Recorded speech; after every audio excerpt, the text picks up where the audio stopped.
কিছুদিন আগেই ছিল আমার মাসির শ্বশুরের বাৎসরিক কাজ। এই যে দেখুন আমার মেসো আসছে, এদিকে মা আর এদিকে একটা দিদুন রান্না করছে। এই আমার মাসি দৌড়ে দৌড়ে আসছে। মা এখানে মাংস কষছে, সব রান্না প্রায় শেষ, এই মাংস কষাই বাকি আছে। আর ওদিকে মাসির বাড়িতে মাসির শ্বশুরের কাজ হচ্ছে, আর রান্না বান্না হচ্ছে দিদার বাড়িতে, অর্থাৎ আমার মায়ের মামা বাড়িতে। আমার মায়ের মামা বাড়ি আর আমার মাসির বাড়ি একদম পাশাপাশি, তাই রান্না বান্না এখানেই হচ্ছে। এই সব কাজ শেষে আমরা খেতে বসে গেছি। এখানে আমি আমার মতো একটু স্যালাড বানিয়ে নিয়েছি, আর এই ভাত দিয়ে দিয়েছে বোন ভাই সবাইকে নিয়ে খেতে বসে গেছি। ভাতের সাথে প্রথমেই ছিল শুক্তো, শুক্তোটা দারুণ হয়েছিল খেতে। এই যে দিদুন রান্না করে, খুব ভালো রান্না করে। কোনো অনুষ্ঠানেই আমার দিদার বাড়ি বা মাসির বাড়িতে এই দিদুনই রান্না করে। শুক্তোর পরে চলে এলো আলু ভাজা আর মাছের মাথা দিয়ে মুগের ডাল।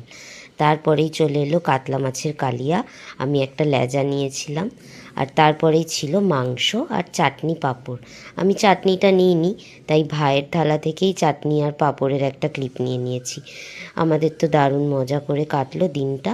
আপনাদের ভিডিওটা কেমন লাগলো আমাকে কমেন্ট অবশ্যই জানাবেন।